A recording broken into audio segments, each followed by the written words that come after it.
Good morning. Thank you very much for your kind introduction, and thank you very much to my colleagues of GS1 Belgium Luxembourg for the opportunity to share what's happening in Spain in the adoption of the next generation barcodes. I think that to provide a little bit of context, it's important to understand that four major drivers are coming together at the same time that are boosting somehow the adoption of the next generation barcodes. The first one, and it was already mentioned in the previous video, it's regulation.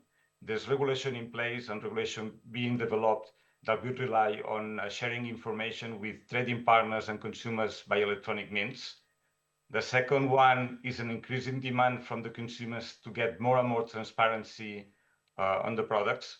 The third one is the willingness of brands to be able to connect with consumers.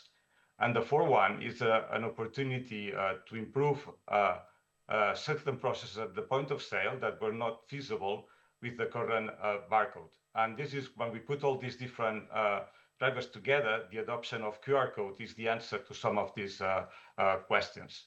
I'm going to start with the adoption of QR codes of the point of sale, but I wanted to stress the fact that we want to be able to perform all these four operations with one single barcode, because otherwise the packagings will be for all different barcodes with different purposes, and at the end it will be very confusing for the consumer to understand which one is the right one. So we want to be able to leverage the industry to the next generation barcodes by being able to provide an answer to all these needs with one single barcode. And this is why we started working with our members to implement the QR code powered by GS1. And Mercadona, Mercadona is the leading retailer in the Spanish market. The turnover for 2025 was close to 42 billion euros. It's the number one retailer in the Spanish market with more or less 28%, 29% of the market share in a very fragmented retail landscape where top 10 retailers make 60% of the market share, and with a strong presence of regional retailers. And Mercadona was the first retailer in Spain to implement the QR code powered by GS1 on fresh foods. And the item that you see on the screen is the first SKU ever scanned in a Spanish supermarket with no linear barcode and with a QR code powered by GS1. And the reason for Mercadona to move from the linear barcode to QR code is the fact that with the QR code we can encode additional data, and you have this data on the screen, like batch numbers, expiry dates, sell-by dates, net weights, the price per kilo, that will allow Mercadona to unlock certain processes at the point of sale that were not feasible before the introduction of the QR code. And here on the slide, you have some of these processes that were unlocked. I want to focus on three of them. The first one is the sales by supplier.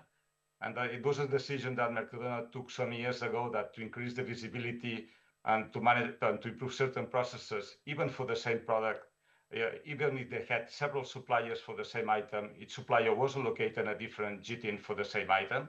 And that was allowing Mercadona to better track and trace any item in the supply chain and more effectively.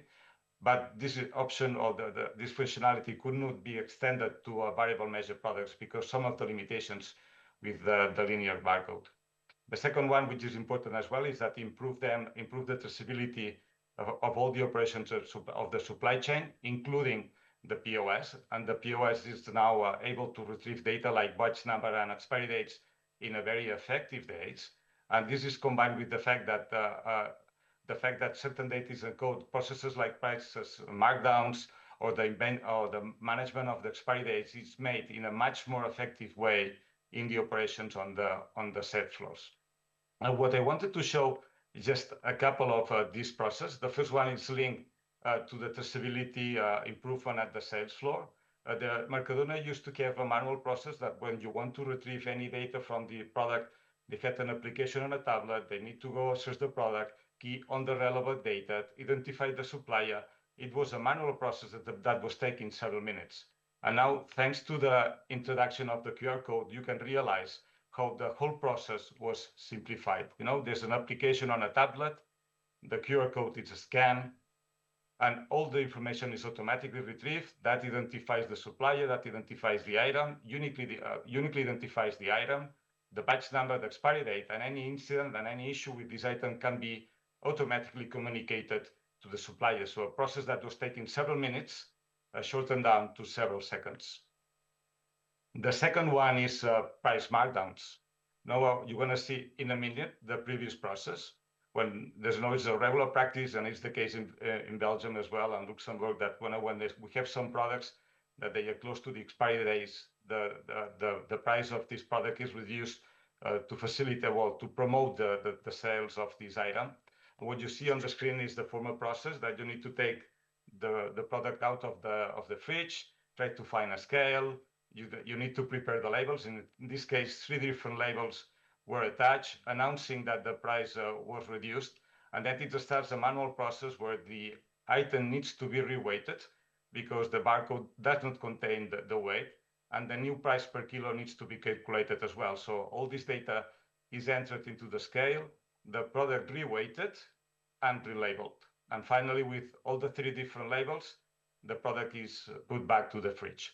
As you can understand, it's not made one by one. It can be made with several units at the same time, but still it's a process that impacts the quality of the food because you take the food out of the fridge and you handle the food. But on the other side, it's a process that it's not very effective. Thanks to the introduction of the QR code, this process has completely changed.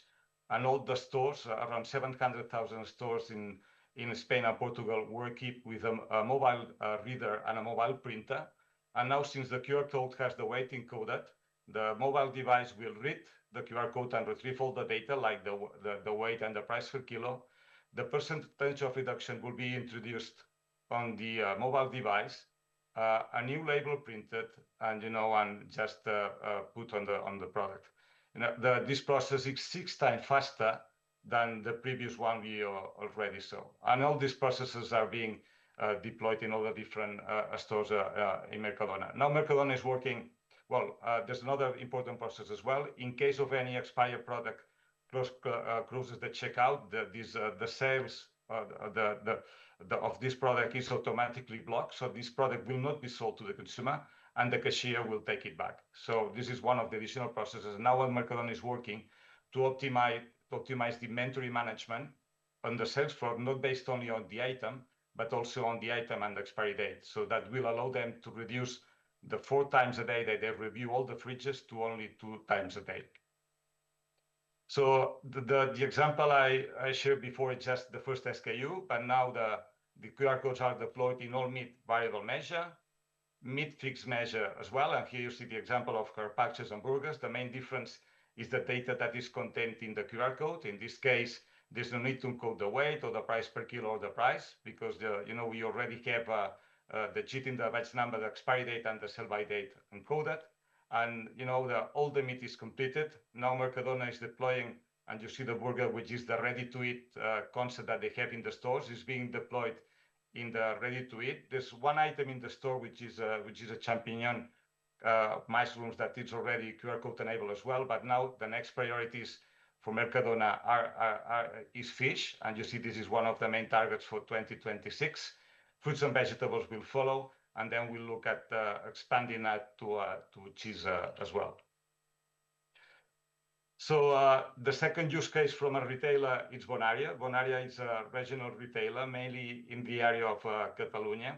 The turnover for 2024 was around 3 billion euros, and Bonaria introduced the QR code powered by GS1 as a project that they call Directo al Origen, straight to the source, where they wanted to provide all the transparency and traceability of any item that you could find on the store. And this is the reason where they started the project. If you scan this QR code, you will realize that you go to a landing website where you have all the traceability information of the item. That includes the incubation process, where it was raised, and all the slaughtering data. It includes product data like the composition, nutrition facts, ingredients, if applicable, all the certificates that they have, like the welfare, animal welfare certificates, the ISO certificates. All this information is accessible to the consumer, plus some additional data like recipes and a link to the website in case you need some other products to prepare some of the recipes. But as a variable measure product, the data contained on the QR code is very similar to the Mercadona case. You see on the label that there are 2 barcodes on the product. The linear barcode will disappear by the end of this year, as soon as all the checkouts is all the checkout scanners are ready to process the QR code, and only the QR code will remain on the label to provide all this information to the consumer, but at the same time to process it at the point of sale.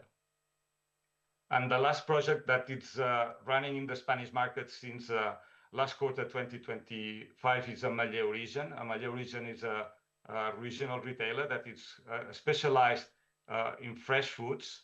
The turnover of Amalle Origin for 2025 was around 800 million, and they implemented QR codes with digital link to be able to handle and manage the freshness of the products with a product with very short lifetime.